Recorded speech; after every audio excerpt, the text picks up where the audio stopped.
नमस्कार, धर्मवाणी में आपका स्वागत है। मैं हूं अजय चौहान। और बात अगर हम हिंदू राष्ट्र की करें तो हमारे सामने बहुत सारी ऐसी समस्याएं खड़ी हो जाती है जो कहीं ना कहीं हमें हर बार निराश करती दिखती है।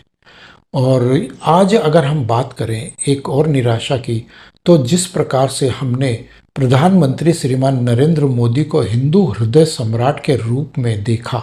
और उनके बहकावे में हमने आ करके और उनकी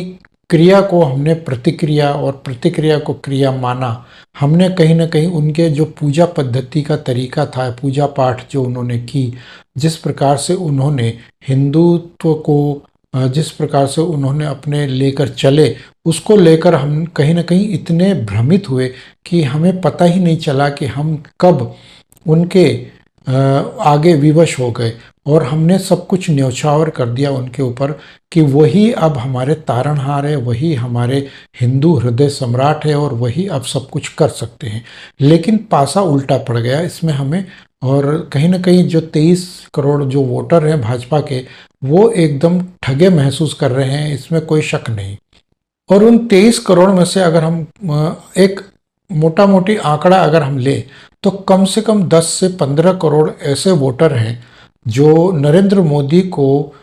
या नरेंद्र मोदी का 2019 के बाद का रूप देखकर अपना सर पकड़ के बैठ गए हैं या सोचने पर विवश हो गए हैं कि अब इसका कोई विकल्प है या नहीं है। क्योंकि यदि आज भी कोई विकल्प मिल जाता है नरेंद्र मोदी का भाजपा में,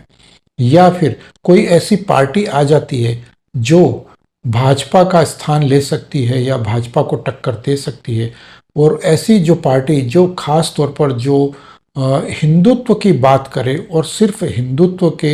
एजेंडे पर चले और अपने जो 5 पंचवर्षीय जो उनका अपना जो एक बुकलेट अगर वो बनाए और उसमें आंकड़े दे कि हमारा आगे आने वाला मैनिफेस्टो क्या होगा, तो उसमें वो सिर्फ और सिर्फ हिंदुत्व को लेकर और राष्ट्रभक्ति और भारत माता और हिंदुत्व के या मंदिरों को लेकर या सनातन पक्ष को लेकर, संस्कृति को लेकर ही यदि वो बात करे हर स्तर पर, हर किसी प्रकार के उद्योग धंधा हो या वो दिनचर्या हो या शिक्षा दीक्षा हो, मंदिर हो, किसी भी प्रकार के यदि क्रियाकलापों में या दिनचर्या में या राजनीति में यदि वो हिंदुत्व को शामिल करती है और हिंदुत्व के किए हुए कार्यों को वो आगे बढ़ाती है या हिंदुत्व के झंडे को वो अगर वो उठाना चाहती है, तो आज भी भारतीय जनता पार्टी को जितना वोट मिला है इससे भी कहीं अधिक, कम से कम 25 से 26 करोड़ वोटर लोकसभा के उनको सर्वसम्मति से आज भी वोट दे सकते हैं। क्योंकि अभी तक तो हिंदू वोटर पार्टियों में बटा हुआ था, उसको पता है कि कौन कैसी पार्टी है और कौन कैसी पार्टी है। और जो करीब जो 23 करोड़ लोगों ने जो वोट दिया भाजपा को, वो सिर्फ और सिर्फ इसलिए दिया है क्योंकि हिंदू हृदय सम्राट के रूप में नरेंद्र मोदी को पेश किया गया था। और ठीक इसका उल्टा पड़ा। हालांकि 23 करोड़ में से कम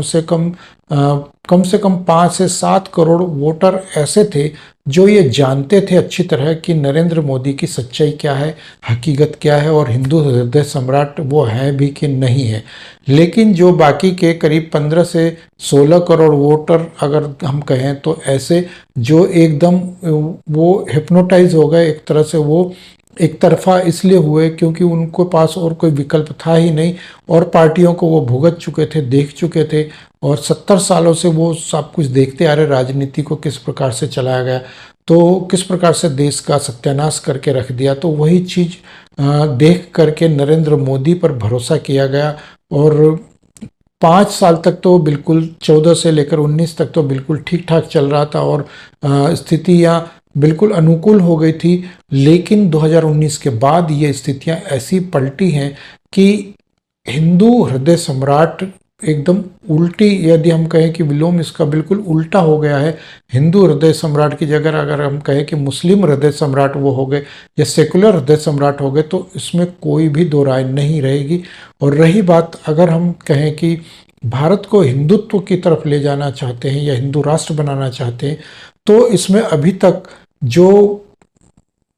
कोई पार्टियां अगर हम देखें तो कोई भी ऐसी पार्टी राष्ट्रीय स्तर पर नहीं है, कोई क्षेत्रीय स्तर पर भी अभी तक ऐसी कोई पार्टी अभी नहीं जन्मी है या पैदा नहीं हुई है पार्टी, या कोई ऐसी फॉर्म में नहीं आई, या अभी तक ऐसी कोई उम्मीद में नहीं है। लेकिन अगर कोई पार्टी खड़ी हो भी सकती है तो उसमें हो सकता है कि कुछ भाजपा के ही अधिकतर जो लोग हैं उनमें से ही कोई ना कोई आ सकता है और खड़े हो सकते हैं। और जैसे कि कुछ प्रसिद्ध नाम भी अगर हम कहें कि जैसे योगी आदित्यनाथ है, तो उस पार्टी को खड़ा कर सकते हैं भाजपा से अलग हटकर, क्योंकि वो पहले भी भाजपा में नहीं थे। और जब वो लोकसभा के चुनाव अपने 22-24 साल की उम्र में जब वो लड़ना शुरू किए थे, तो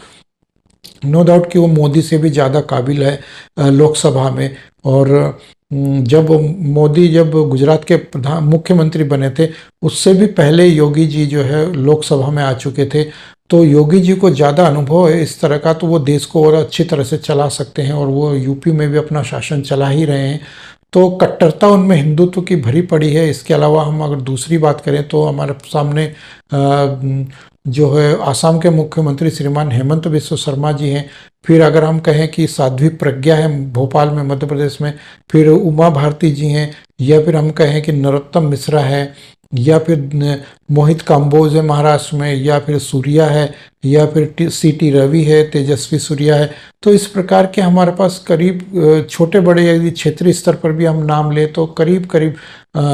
हमारे पास 25 से 30 ऐसे बड़े नाम हैं जो क्षेत्रीय स्तर पर, अगर हम कहें कि साउथ में भी 5-7 नाम हैं, तो नॉर्थ ईस्ट में भी 2-4 नाम हैं, तो इस तरह के नाम और भी हैं। तो भारतीय जनता पार्टी से ही अगर हम चुने इस प्रकार की विचारधारा को, तो आ सकते हैं बड़े स्तर पर। और अगर हम और भी अगर हम सामाजिक स्तर पर भी और भी लें तो जैसे हमारे पास नुपुर शर्मा है, या फिर नवीन जिंदल है, या फिर अभी जो विवादास्पद जो स्थिति में है वो हमारे जो डासना मंदिर के महंत जी हैं, और एक जितेंद्र नारायण त्यागी जी हैं। तो इस प्रकार के काफ़ी नाम हैं जो राष्ट्रीय स्तर पर इस बड़ा वर्चस्व रखते हैं हिंदुत्व में, और हिंदुत्व में पहचाने जाते हैं। एक आइकन के तौर पर चेहरा उनका आज भी इस तरह का पहचाना जाता है, और जहां ये खड़े हो जाएंगे वहीं पर लाखों हजारों की भीड़ जमा हो सकती है। और यदि ये